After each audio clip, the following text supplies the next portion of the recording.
카카오뱅크. 네, 안녕하세요. 건파남 정수장입니다. 자, 이번 시간은 카카오뱅크 전세자금 대출 네 번째 시간 되겠고요. 카뱅 전세대출 이후에 경매에 넘어가면 누가 총대를 매야 하는지, 누가 책임을 져야 하는지 한번 알아보도록 하겠습니다. 자, 제일 먼저 결론부터 말씀드리겠습니다. 은행 전세대출 후에 경매에 넘어가면 누가 책임을 져야 하는가? 책임은 여러분들이 세입자인 임차인분들께서 그 책임을 지셔야겠습니다. 이건 카카오뱅크 뿐만 아니라 모든 은행 전세대출에 해당이 된다고 보시면 되겠어요. 책임이라고 하면 어떤 책임을 져야 될까요? 자, 1번 계약해서 잘 살고 있던 집에서 쫓겨나야 되고요. 2번 전세금은 전액 다 돌려받지 못하게 되고 3번 대출해준 은행에는 빌린 전세금 전부를 갚아야 됩니다. 못 갚게 되면 연체이자를 포함해서 전세금 채권 추심 대상이 되겠습니다. 굉장히 억울한 상황이 되겠죠. 자, 우선 여러분들께서 이 사각관계에 대해서 이해를 좀 하셔야 될 것 같습니다. 제가 그림으로 만들어 놨습니다. 왼쪽부터 보시면 집주인, 임대인이죠. 그리고 저희는 세입자, 임차인입니다. 이 둘은 전세 계약을 맺게 되고요. 이 사이에 전세 중개를 한 부동산 중개업자가 있겠습니다. 네, 그리고 은행하고의 관계는 전세 대출을 실행시켜 준 자, 은행은 채권자가 되겠고요. 세입자는 채무자가 되겠습니다. 자, 다음 파트 한번 보시겠습니다. 저희가 경매에 넘어갔다는 전제 하에서 집주인하고 세입자의 관계를 보시면 집주인 같은 경우에는 우선 돈이 없어서 어차피 경매에 넘어간 상황이기 때문에 저희 세입자들이 집주인한테 하소연해도 어쩔 수가 없어요. 돈 없어 배째라고 할 확률이 많고요. 그리고 연락이 안 될 가능성이 매우 큽니다. 네, 다음은 중개업자와 세입자 관계가 되겠습니다. 세입자는 굉장히 억울한 상황이 되겠죠. 부동산 중개업자 사장님만 믿고서 계약을 했는데 그럼에도 불구하고 경매가 진행이 됐어요. 이럴 경우에는 중개업자 사장님한테는 따질 수는 있지만 전세금 전액을 보상받을 수는 없겠습니다. 또한 그 과정이 법원 소송을 통해서 굉장히 오랜 시간에 걸쳐서 받아내는 방법밖에 없어요. 저희가 제출한 자료와 계약서 같은 것들을 판사님께서 본 다음에 중개 행위상 어느 정도의 과실 요무가 있는지 판단을 해서 전세금의 일정 부분을 손해배상하라고 이렇게 판시하는 경우밖에 없습니다. 네, 다음은 3번 은행 세입자 관계가 되겠습니다. 우선 위쪽 먼저 보실게요.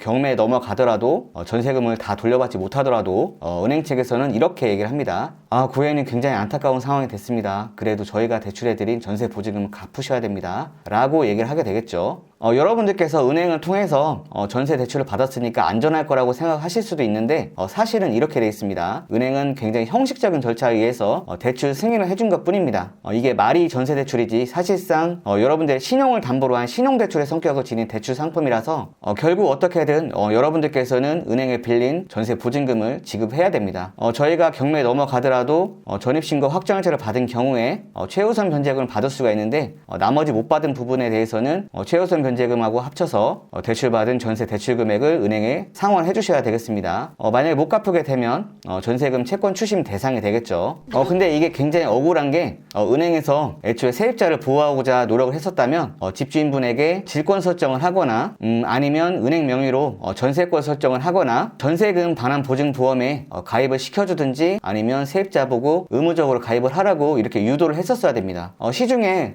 모든 은행 전세 대출이라고 제가 말씀드렸었는데 그 중에 몇 개 은행 같은 경우에는 전세보증금 반환 보증 보험에 의무적으로 가입을 하라고 유도하는 경우가 있었고 대신 보험료 같은 경우에는 세입자분이 부담하는 방식으로 유도를 했었습니다. 이번에 제가 리뷰한 카카오뱅크 같은 경우에는 보증보험 가입 의무가 없었었고요. 실제로 제가 전화해서 여쭤보니까 세입자분께서 알아서 보증보험을 가입을 해야 된다고 하더라고요. 이후 상황은 아직 경매로 실제로 넘어간 사례를 제가 아직 찾지 못해서 이렇게만 말씀을 드려야 될 것 같아요. 경매 진행 후에 전세대출을 받았던 세입자가 어떤 방식으로 카카오뱅크 채권 추심팀에 전세금을 갚아야 되는지 은행이 어떤 방식으로 세입자분에게 채권 추심을 실행할지 아직은 모르겠습니다. 이건 나중에 제가 사례를 발견하게 되면 언급을 해드릴게요. 이렇게 해서 결국 총대는 세입자분의 몫이 되겠습니다. 아마 이런 생각이 들겠죠. 부모님한테는 뭐라고 얘기하지? 중개업자한테 사기당한 건가? 아니 경매에 넘어가서 쫓겨나는 것도 억울한데 은행에서는 아무런 책임도 안 지고 왜 내가 경매로 날린 전세금 갚아야 하지? 이럴 거면 도대체 은행에서 심사는 왜 한 거야? 아마 이런 생각들이 드시겠죠. 그럼 어디서부터 잘못된 것일까요? 사전에 예방할 방법은 없었을까요? 자, 그럼 맨 처음으로 돌아와서 어디서부터 어떻게 잘못되었는지 해결 방안은 없는지 한번 알아보도록 하겠습니다. 자, 우선 여러분들께서 간과했던 부분이 있어요. 첫 번째 보시면 너무 쉽게 생각했던 거죠. 아싸, 나도 대출 받아서 이사할 수 있다. 이렇게 조금 너무 쉽게 생각하는 경향이 있었습니다. 그리고 두 번째는 너무 쉽게 믿었던 게 문제가 되겠죠. 부동산 사장님께서 알아서 잘 해주겠지라고 믿었었는데 아니었던 거고, 은행에서 심사했으니 안전하겠지라고 안일하게 생각했던 게 문제의 시발점이 되지 않았나 싶습니다. 자, 그럼 해결 방안을 찾아봐야겠죠. 제가 한 두 가지 정도 찾아봤는데, 먼저 계약 전에 저희가 체크해야 될 사항들 먼저 보도록 하겠습니다. 자, 우선 저희가 계약을 하기 전에 권리 분석을 해야겠죠. 다중주택이든 다가구주택이든 아파트든 빌라든 권리 분석을 반드시 해주셔야겠습니다. 만약에 경매에 넘어가더라도 전세 보증금 전액을 받을 수 있는지 한번 가늠을 해보자고요. 어떻게 유출을 하냐면 부채 비율이 80% 범위 내일 것, 이 안에 들어와야지 안정권이라고 볼 수가 있겠습니다. 부채 비율이라는 게 선순위 보증금, 나보다 먼저 들어간 전월세 보증금의 합계가 되겠죠. 그리고 건물에 들어가 있는 근저당권 설정액을 더한 금액에 건물의 시세 대비 퍼센트로 보는 거예요. 이때 80% 범위 내에 있어야 안정권이라고 볼 수 있겠습니다.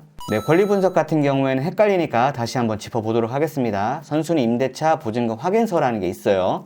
집주인과 공인중개사가 작성한 나보다 먼저 들어간 전월세 보증금의 합계가 되겠고요. 근저당권 설정액 같은 경우에는 등기부등본에 등기사항 증명서에 나와 있습니다. 네, 그리고 건물의 시세 같은 경우에는 집주인분이나 공인중개사가 대충 뭐 10억이에요, 20억이에요 이렇게 얘기를 하는 경우가 있는데, 제 기준으로 봤을 때는 주택도시보증공사에서 건물에 대해서 평가를 하는 기준치가 있어요. 공시지가 곱하기 150%를 적용하게 되는데, 건물로 따지면 개별주택 가격이나 공동주택 가격 등이 되겠습니다. 이걸로 따지시는 게 가장 객관적인 거라고 보시면 되겠어요. 네, 그리고 선순위 임대차 보증금 확인서 같은 경우에는 이거는 일정한 서식이 없어요. 근데 제가 직접 만들어 놓은 서식이 되겠고요. 월세 총 보증금, 전세 총 보증금, 소유권 외의 권리자, 근저당권에 대해서 적어놓은 거였고, 아래쪽에는 각 호실별로 상가 같은 경우에는 보증금 얼마에 월세 얼마인데 보증금에 대해서만 적어놨습니다. 그리고 나머지 호실들도 계약한 호실을 제외하고 보증금이 얼마로 들어가 있는지 적어놨습니다. 그리고 아래쪽 보시면 선순위 임대차 총 보증금 합계가 되겠어요. 이렇게 건물주분한테 여쭤봐서 이거를 작성해서 확인하는 게 아주 중요하겠습니다. 근데 이게 쉽지는 않아요.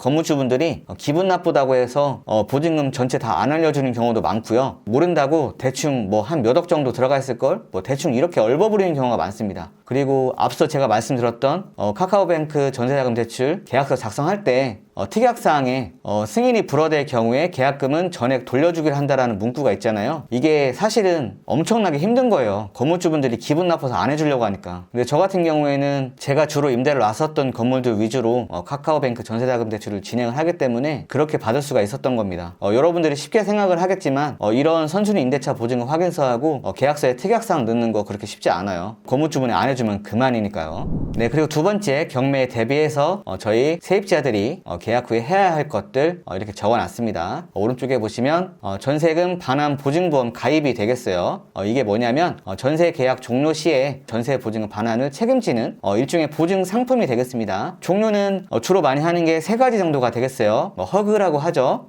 주택도시보증공사하고 주택금융공사, 그리고 SGI 서울보증보험이 되겠습니다. 여러분들 스마트폰 네이버 앱을 켜시고요. 전세 보증보험 이렇게 검색을 하시면 이렇게 세 가지 분류로 나올 겁니다. 아까 한국주택금융공사는 HF가 붙었네요. 가운데 쪽 보시면 HUG 주택도시보증공사, 그 다음에 HF 한국주택금융공사, 그 다음에 세 번째 SGI 서울보증보험 이렇게 있는데 각 공사나 보험마다 비교를 해보시고 보증보험에 가입하시는 걸 추천드립니다. 제 개인적으로는 저는 아래 걸 추천드려요. 네이버 X 주택도시보증공사 콜라보레이션 전세금 반환 보증 있죠? 저도 이걸로 가입을 했었었는데 비대면으로 접수를 하고 보증보험료도 굉장히 저렴하기 때문에 주택도시보증공사에서 제공하는 전세금 반환 보증을 가입하시는 걸 추천드리겠습니다. 자, 결론적으로 다시 한번 말씀드리겠습니다. 은행 전세 대출 후에 경매로 총대명이 싫다면 계약 전에 권리 분석을 꼭 해주시고요. 계약 후에 보증보험 가입을 해서 안전하게 전세금을 지키셨으면 좋겠습니다. 네, 그럼 지금까지 건파남 정수장이었습니다. 감사합니다.